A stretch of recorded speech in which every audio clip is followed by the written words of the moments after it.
কাহিনী কোনো মন্ত্ৰী পত্নীৰ নহয়, কাহিনী অৰুণোদয় হিতাধিকাৰীৰ। আমি বৰ্তমান উপস্থিত আছোঁ এগৰাকী অৰুণোদয় হিতাধিকাৰীৰ ঘৰত। কাহিনী নহয় এয়া কোনো উদ্যোগী মহিলাৰ, কাহিনী হিতাধিকাৰীৰ ষ্টাম্প লাগি থকা সাধাৰণ মহিলাৰ। প্ৰথমতে সুধিছোঁ, আপুনি অৰুণোদয় আঁচনিৰ পইচা পায়? কেতিয়াৰ পৰা পাই আহিছে? পাইছোঁ, যেতিয়াৰ পৰা ফাৰ্ষ্টৰ পৰা দিছে তেতিয়াৰ পৰা। 1250 টকা। এতিয়া 1250 টকা। ঠিক আছে। 2 লিটাৰ মিঠাতেল আৰু 15 কেজি চাউলত শেষ অৰুণোদয়। মিঠাতেল আৰু যদি আপুনি দালি 2 কিলো কিনি থয় বা দালি 1 কিলো যদি কিনে, তেতিয়াহ'লে আপোনাৰ অৰুণোদয় পইচা শেষ নাথাকে আৰু। মূল্যবৃদ্ধিয়ে সন্তাক চলোৱা দিনত কেনেকৈ চলিছে এইসকল হিতাধিকাৰী মহিলা? এতিয়া ৰাতি কি খাব? এতিয়া ৰাতি দালি বনাম, আলু আৰু বস্তু ক'ত থৈছে? চৰকাৰী আঁচনিয়ে হিত সাধিছেনে হিতাধিকাৰীৰ? অসমৰ 30 লাখ মহিলাৰ বেংক একাউণ্টত মাহৰ 10 তাৰিখে 1250 টকাকৈ আহে। 2 লিটাৰ মিঠাতেল আৰু 15 কেজি চাউল কিনিলে শেষ হয় অৰুণোদয়ৰ 1200 টকা। তেন্তে 1200 টকাৰে কেনেকৈ চলিছে অৰুণোদয়ৰ হিতাধিকাৰী মহিলা? তাৰে উমান ল'বলৈ আমি উপস্থিত হ'লোঁ এগৰাকী হিতাধিকাৰী মহিলাৰ ঘৰত। 1250 টকাৰে এখন ঘৰ কেনেকৈ চলে বা এগৰাকী মহিলাই সেই ধৰণেৰে কেনেকৈ ঘৰখন চলাই নিব পাৰে, সেই কথা আমি জানিবলৈ এই বাইদেউগৰাকীৰ ঘৰত উপস্থিত হৈছোঁ। বাইদেউ আমাৰ লগতে আছে। বাইদেউ, আমি অলপ ভিতৰলৈ যাম, আপোনালোকৰ ভিতৰত কথা পাতিম। আমি প্ৰথমতে দেখাই লৈছোঁ এইগৰাকী অৰুণোদয় হিতাধিকাৰীৰ ঘৰটো। বাইদেউ, এইটো কোঠালি আৰু আছেনে? এইটো কোঠালি বাদে আৰু ঘৰ আছেনে? পাকঘৰ কোনফালে আপোনালোকৰ? পাকঘৰ সেইটো ন? ঠিক আছে, আমি কথা পাতিম আপোনাৰ লগত। প্ৰথমতে আমি ঘৰটো দেখাই লৈছোঁ। এইটো ঘৰ, এখন বিচনা। ঘৰ পোৱা নাই? নাই পোৱা, এপ্লাই কৰিছোঁ, পোৱা নাই। ঠিক আছে, আমি আপোনাৰ পাকঘৰৰ ওচৰত বহিলৈ কথা পাতিম আহক। পাওঁতে এওঁ অৰুণোদয়ৰ 1200 টকাকৈ লাভ কৰিছে। পোৱা নাই চৰকাৰী ঘৰ, পোৱা নাই বিনামূলীয়া ৰন্ধন গেছৰ সংযোগ অথবা অন্যান্য চৰকাৰী সুবিধা। অৰুণোদয়ৰ টকাৰে ঘৰ চলাব নোৱাৰা এইগৰাকী মহিলাই কৰিবলগীয়া হৈছে দিন হাজিৰা। কৈছোঁ যে এখেত যদিও অৰুণোদয় হিতাধিকাৰী, অৰুণোদয় ধনেৰে খুব সম্ভৱ তেওঁ চলিবলৈ নহয়গৈ, সেইবাবে তেখেতে শিল ভাঙা তেখেতে কাম কৰে। আমি এতিয়া জানিম যে তেখেতে শিল ভাঙি কিমান পইচা পায় আৰু অৰুণোদয় পইচাৰে চলিবলৈ কিমান সুবিধা বা অসুবিধা, এই সন্দৰ্ভত আমি জানিব লৈছোঁ। বাইদেউ, এটা কথা কওক, এতিয়া আপোনালোকৰ ঘৰৰ উপাৰ্জনৰ পথটো দুটা, এটা হৈছে আপুনি শিল ভাঙে আৰু আনটো হৈছে অৰুণোদয় আঁচনি। অৰুণোদয় আঁচনি যে 1250 টকাকৈ পায়, এই 1250 টকাৰে ঘৰখন চলিবলৈ সম্ভৱপৰ হৈ উঠেনে? নচলে না, আজিকালি 1000 টকা এটা লৈ গ'লে এখন মোনাই নপৰেচোন। সেইটো তথাপিও তেনেকৈ চলি আছোঁ আৰু কিবা কৰি। কিহৰ বস্তুৰ দাম বৃদ্ধিৰ কাৰণে অসুবিধা হৈছে? এতিয়া চৰকাৰে যদি অৰুণোদয় আঁচনিটো দিছে বা বিনামূল্য চাউলখানি দিছে, তে সেইফালে দামখানি বঢ়াইছে। গেছৰ দাম হ'লে 1000 টকা, এতিয়া নাই মোৰ গেছ। মই পাকঘৰটো দেখাই লৈছোঁ। এইটো চৌকাত বাইদেউ ৰান্ধে।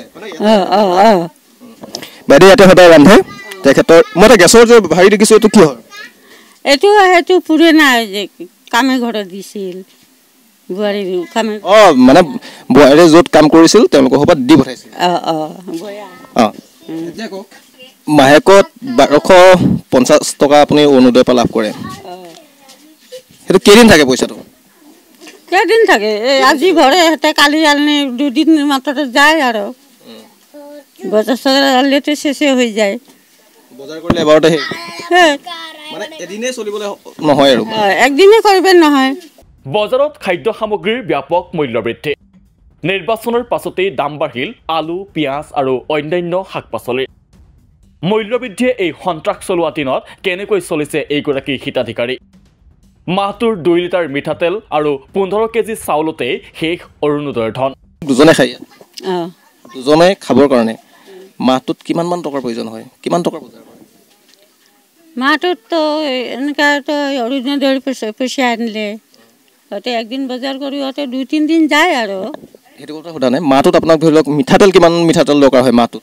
মিঠাতেল কমচে কমতো 2 লিটাৰ, 2 লিটাৰ লাগে। 2 লিটাৰ, 1 লিটাৰত কিমানকৈ কিনে? 1 লিটাৰ তেলৰ দাম 240 টকা।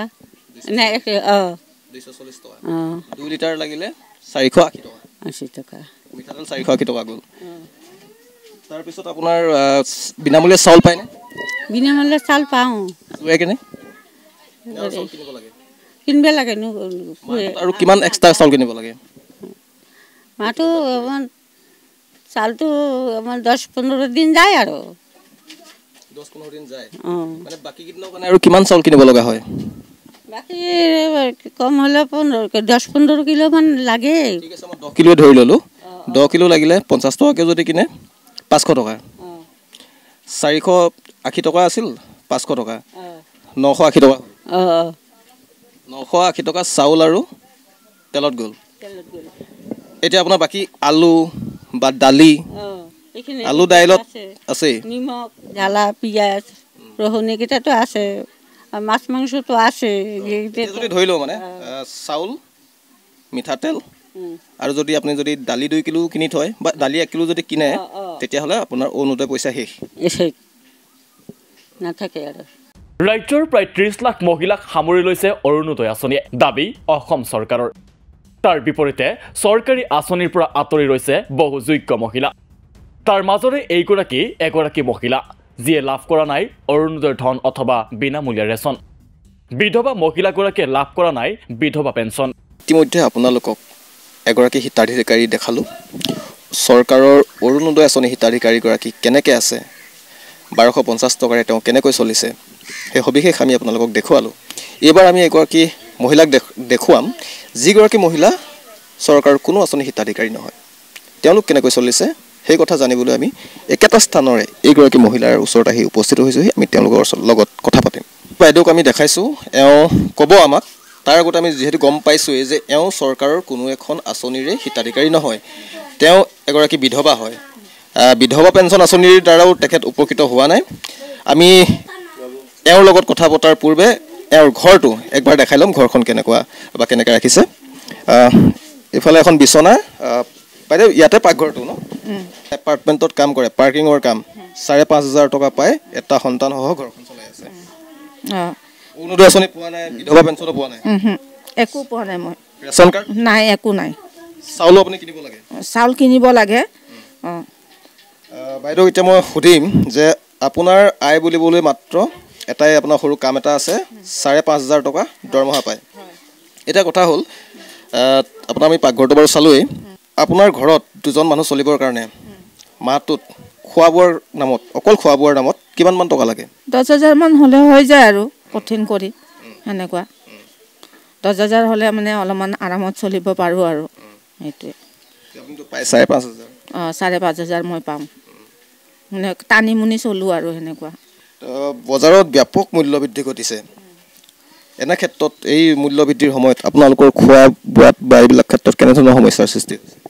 সৃষ্টি মানে তেনেকুৱা মানে কষ্ট পাওঁ, বস্তুবিলাক আনিবলৈ অলপ কষ্ট পাওঁ, অলপ টান পাওঁ। মানে বস্তু কিনিব গ'লেও মানে নিজৰ আশা এটা খাবলৈও মানে খুজিলেও মানে খাব নাপাওঁ।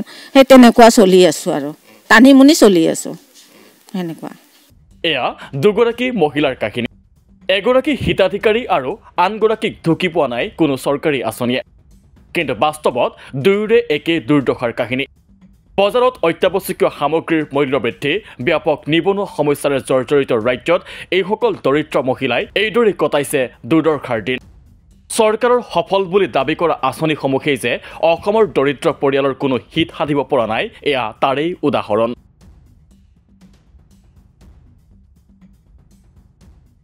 ইয়াৰ পৰা এটা কথা স্পষ্ট যে সকলো মহিলাই, যোগ্য মহিলাই এতিয়ালৈকে অৰুণোদয় আঁচনি লাভ কৰা নাই বা চৰকাৰী আঁচনিয়ে এওঁলোকক ঢুকি পোৱা নাই।